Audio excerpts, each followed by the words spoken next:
All right, welcome everyone to the deep dive. Today we're going to take a deep dive into the history of Google.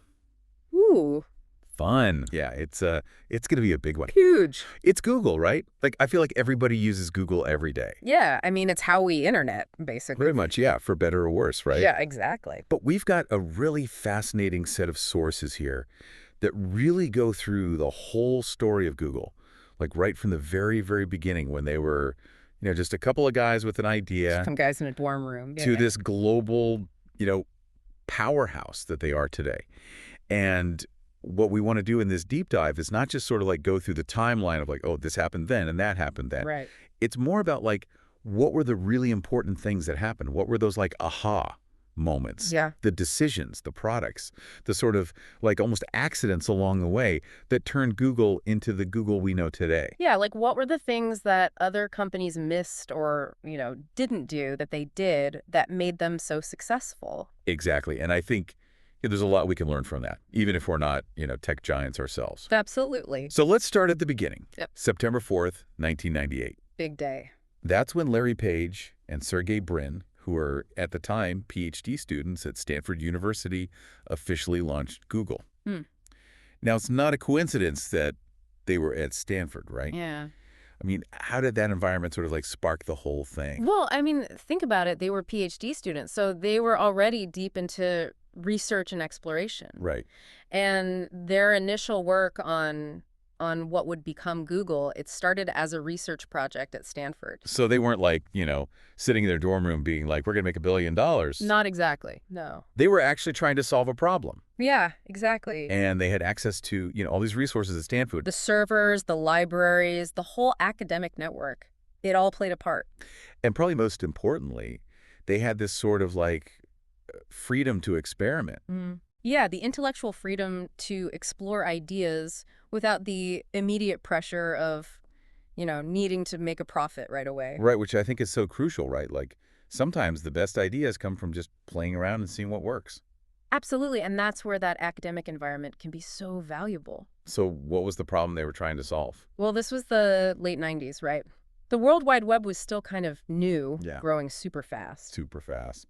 And the problem was, how do you find anything in this massive, ever-expanding sea of information? Right, because the search engines that existed back then, I mean, I remember using some of them like Alta Vista, Yahoo, Lycos. Oh, yeah. They weren't very good. No, not really. Like you'd search for something and you'd get like thousands of results that were completely irrelevant. Yeah, or just a bunch of spam. Yeah, It exactly. was like finding a needle in a haystack, basically. So Page and Brin, their solution was to rank web pages by relevance. But, and this is the key, they weren't just counting keywords, which is what a lot of the other search engines were doing. Right. They came up with this really clever algorithm called PageRank. Aha, and PageRank changed everything. It did. Tell me more about it. Well, instead of just looking for, how many times a keyword appeared on a page, Yeah. PageRank analyzed the relationships between web pages. Relationship. Yeah, like links. Links. Okay. So it counted the number and quality of inbound links to a page. Inbound links, meaning like other websites linking to that page. Exactly. So the idea was if a lot of other reputable websites are linking to a page, then that page must be pretty important, right? It's like a vote of confidence, kind of. Exactly. Like a digital word of mouth. That's clever. So the more high quality links a page had,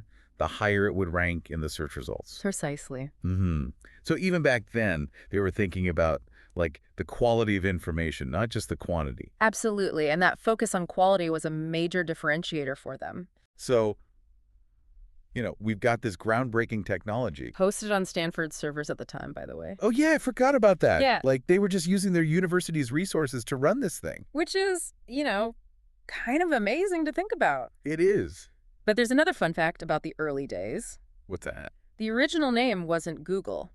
Wait, really? Yeah, it was Backrub. Backrub. Backrub, because, it was all about analyzing those backlinks. Oh, I see. Yeah, that makes sense. Descriptive, but maybe not the catchiest name. No, not really. Not very Google-y. So they rebranded to Google in 1997. Okay, so before they even officially launched. Yeah, they realized they needed a name that was, more memorable, more marketable. Right, because Backrub sounds more like I don't know, a massage service or So something. something like that, yeah. Not a global tech giant. Exactly. So how did they come up with Google? Well, it's based on the word Google, Oh, which is yeah. the number one followed by 100 zeros. 100 zeros? That's a lot of zeros. It's an unimaginably large number. Yeah. And that reflected their mission, right? To organize this vast, seemingly infinite amount of information that was emerging online. So the name itself was kind of a statement. Absolutely. It wasn't just a random word. It had meaning behind it. Yeah, like, we're going to take on this huge challenge of organizing all this information. Exactly. They've got the technology, they've got the name. What's next? Well, the next logical step is they launch their search engine. Which, as we've discussed, was a game changer. Oh, yeah. I mean, think about it. Suddenly you could actually find what you were looking for online. It's true. It seems so obvious now, but back then, it was revolutionary. It was. Like, you didn't have to wade through pages and pages of irrelevant results. And no more spam, no more frustration. Google just, like, gotcha. They understood what you meant, even if you didn't quite know how to articulate it. Exactly. It's like, this is what a search engine should be. It was a true aha moment. And that was all thanks to PageRank. Largely, yeah. It really was the secret sauce. And it wasn't just about individual keywords anymore. It was about understanding the connections between web pages, the context. Right. And that's actually a really important point, right? It's not just about the content on a single page. You know. It's about the network, the web of information. Exactly. And Google was the first one to really grasp that. And to leverage it in a way that made search so much better. So they've revolutionized search. But now the question is, how do they turn this amazing technology into a sustainable business? Ah, the million-dollar question, literally. Yeah, because being a great search engine doesn't automatically pay the bills, right? Right, they needed a revenue model. And their answer was AdWords. Launched in the year 2000. Okay. And this was another example of Google doing things differently. Oh, so. Well, at the time, the dominant form of online advertising was banner ads. Oh, yeah, those like flashing graphics all over the place. Exactly. Intrusive, often irrelevant, and frankly, kind of annoying. Yeah, I remember those. So Google decided to go with text-based ads instead. Text-based. Yeah, simple text ads that were directly related to what people were searching for. Okay, so like if I search for running shoes. You might see ads for, specific brands of running shoes or online retailers selling running shoes. I see. So the ads are actually useful in that context. Exactly. They're providing information that's relevant to your needs. And it's not a distraction. It's more like an extension of the search results. Precisely. And that was key to the success of AdWords. And they made it a pay-per-click model. Right. So advertisers only pay when someone actually clicks on their ad. Yep, which means they're only paying for genuine interest, not just impressions. Smart. So it's win-win. Users get relevant information. Advertisers get targeted exposure. And Google makes a lot of money. Yeah, I'd say so. So with a solid revenue stream in place. They start expanding. Exactly. And they do it strategically through acquisitions. Their first major acquisition was Pyro Labs in 2003. The company behind Blogger.com. Right. Blogger. That was like the original blogging platform. It was. Oh, this was Google's entry into the world of user-generated content. Which was still kind of a new concept back then. Yeah, but they saw the potential, right? Absolutely. They realized that user-generated content was going to be huge. And it was, I mean, think about it, blogs, social media, all that stuff. Yeah. It's all user-generated content. And by acquiring Blogger, Google got access to this massive and growing pool of content. Which made their search index even more comprehensive. Exactly. It was a very smart move. Okay, so then 2004, another big year for Google. This is the year they launched Gmail. Gmail, which, again, was a game changer. Oh, absolutely. Do you remember what email was like before Gmail? Oh, try not to. It was painful, wasn't it? Yeah, very limited storage, clunky interfaces, spam everywhere. Yeah, like you had to constantly delete emails just to make space. And good luck finding anything in your inbox. Oh, yeah, the search functionality was terrible. So Google comes along with Gmail. And blows everyone out of the water. Completely. I mean, first of all, they offered 1 gigabyte of free storage. 1 gigabyte. That was unheard of at the time. Right. Like Yahoo Mail and Hotmail were offering like a few megabytes. Yeah, it was a huge difference. And then Gmail had all these other great features like threaded conversations. Which made it so much easier to follow email exchanges. Yeah, and a really powerful search function within your inbox. So you could actually find that email from 3 years ago. Exactly. And really good spam filtering. Which was a godsend. It was. So Gmail just raised the bar for email. Completely. It's still the gold standard, I think. Pretty much, yeah. So they've conquered search, they've conquered email. What's next? Well, The mobile revolution is just getting started, Ah, yes, the rise of the smartphones. and Google makes a very shrewd move, They acquire Android Inc. in 2005, for an estimated $50 million. which in retrospect seems like an absolute steal. It does, considering that Android is now like the most popular mobile operating system in the world. It powers the vast majority of smartphones. It's incredible, and what's interesting is that Android was, and still is, open source. Meaning that Google made the software freely available to phone manufacturers. Which was a brilliant move, right? Oh, absolutely. Because it meant that Android could be used on a wide range of devices at all different price points. It democratized access to smartphones. Exactly. Which is probably a big reason why Android became so dominant. Yeah, it wasn't just limited to, high-end expensive phones. Right, it was available to everyone. So smart acquisition, smart strategy. Very smart. And then in 2006, they set their sights on video With the acquisition of YouTube, for $1.65 billion. which at the time some people thought was a crazy amount of money. Yeah, some analysts were skeptical. But again, Google had the foresight to see the potential of online video. And YouTube quickly became the go-to platform for video sharing. And it still is. It's where we go for entertainment, education, news, everything. Yeah, it's hard to imagine the internet without YouTube now. It's become such an integral part of our digital lives. So Google's got search, email, mobile, video. They're building quite the empire. They are. And to further solidify their dominance in online advertising, they acquired DoubleClick in 2008. For $3.1 billion.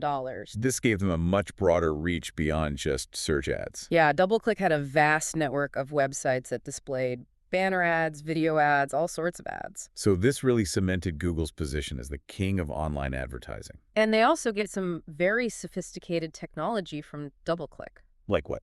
Well, things like automated ad auctions and really advanced user targeting. Which basically means they could show you ads that were more likely to be relevant to your interests. Exactly. Which is both good and bad, I guess. It's a double-edged sword for sure. Yeah, but it's definitely effective. Highly effective. So same year, 2008, Google also makes a big move into cloud computing, With the launch of Google Cloud. which has since become a major player alongside AWS and Azure. Yeah, it's a very competitive market. But Google had a clear advantage, right? Well, they already had this massive infrastructure in place for their own services. Right, all those servers and data centers. So it made sense for them to leverage that infrastructure to offer cloud computing services to businesses. Makes sense. And Google Cloud has grown tremendously. It has. It's a major part of their business now. Okay, so then, in 2011, Google makes their biggest acquisition to date. Motorola Mobility for a whopping $12.5 billion. Wow, it's a lot of money. It was their largest acquisition ever. So what was the thinking behind that? Well, it was partly about strengthening their position in the smartphone market. Right, because Android was already doing well, but they didn't actually manufacture any phones themselves at that point. Exactly. So acquiring Motorola gave them access to manufacturing capabilities and a whole portfolio of phone designs. I see. But perhaps even more importantly, it gave them access to Motorola's vast patent portfolio. Patents, yeah, those are important in the tech world. Hugely important, and Motorola had over 17,000 of them. Wow, so it was kind of like a defensive move, too. Yeah, to protect themselves from patent lawsuits. Okay. They ended up selling Motorola to Lenovo in 2014, Okay. but they kept those valuable patents. Smart. So it was really about the intellectual property. Largely, yeah. Okay, so then we fast forward to 2015, And we see a major corporate restructuring, the creation of Alphabet Inc. which became the parent company of Google. Right, so what was the purpose of that? Well, it was about creating a more streamlined structure. Okay. So the core Google business, search, YouTube, Android, cloud, all that, it continued to operate as Google. Right. But all these other more experimental projects, these moonshot projects, as they call them. Shop project. Yeah, like self-driving cars, life sciences, artificial intelligence research. Oh, right. The really ambitious long-term stuff. Exactly. Those were all spun off into separate companies under the Alphabet umbrella. So it was about separating the core business from the more speculative ventures, Yeah, and it allowed Google to focus on what it was already good at. while still giving those moonshot projects the space to grow and develop. Exactly. And it's kind of interesting, right?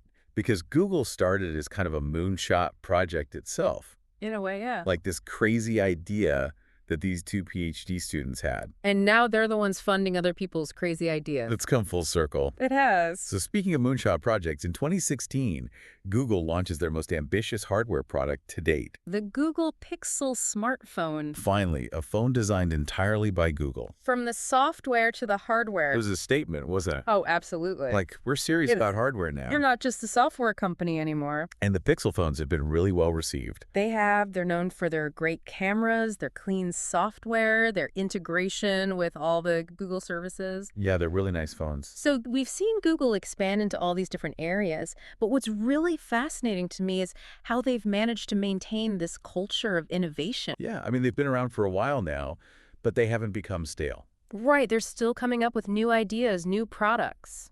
So how do they do it? Well, one factor is their famous 20% time policy. 20% time. Yeah, it's this idea that Google employees can spend 20% of their work time on personal projects. So, like, they can work on whatever they want. Pretty much, as long as it's related to Google's mission in some way. Wow, that's amazing. And some of Google's most successful products have actually come out of 20% time. Really? Like what? Well, Gmail, for example. No way. Yeah, and Google Maps, Google News, those all started as 20% time projects. That's incredible. So it's like they're actively encouraging their employees to be creative and innovative. Exactly. And then, of course, they have Google X. The moonshot factory. Right, where they're working on things like self-driving cars and curing diseases. Yeah, the really out there stuff. So it's kind of a two-pronged approach, right? Yeah. They've got the 20% time for incremental innovation within existing products. And then Google X for those radical breakthroughs that could potentially change the world. It's a pretty brilliant strategy. It is. And it's clearly working. Well, I mean, look at their work in artificial intelligence. Yeah, they're definitely a leader in that field. They acquired DeepMind in 2014. DeepMind, that's the company that created AlphaGo, right? The program that beat the world champion at Go. Which was a huge deal. It was. Because Go is such a complex game. It was considered a major milestone in AI development. And now Google is using AI in all sorts of products. Yeah, like Google Assistant, Google Translate, Google Photos, and of course their search engine. Right, AI is everywhere. And it's only going to become more pervasive. And then there's Waymo, Their self-driving car company. which started as a Google project in 2009. And is now a separate company under Alphabet. Right, and they're making some real progress. They are. They're already testing self-driving cars on public roads in several cities. It's pretty amazing to think that, driverless cars could be a reality in the not-too-distant future. It's definitely coming. And it's not just about technology, right? Google has also made some significant commitments to sustainability. Yeah, they've been carbon neutral since 2007. 2007. That's impressive. And they've set a goal to be fully carbon-free by 2030. Which is a really ambitious goal. It is. But it shows that they're taking climate change seriously. Absolutely. And they're also making efforts to expand internet access to underserved communities around the world. Yeah, they have a number of initiatives aimed at bringing the internet to people who don't have it. Which is so important, right? I mean, the internet is such a powerful tool. It can be life-changing for people. Absolutely. So we've covered a lot of ground here. We have. From the humble beginnings of Backrub to the global behemoth that is Google today. It's been quite a journey. And it's not over yet. No, not even close. So based on everything we've discussed, What do you think the future holds for Google? well, I think AI is going to continue to play a huge role. Yeah, definitely. We're going to see AI integrated into more and more products and services. And I think cloud computing is going to continue to grow as well. Absolutely. And then there are those moonshot projects. Like quantum computing, for example. Yeah, who knows what they'll come up with next. It's hard to imagine. So I guess the big question is, What's the next big thing for Google? what's the next aha moment that will change the world? What's the next Google? I guess we'll just have to wait and see. And in the meantime, we'll keep on Googling. That's right.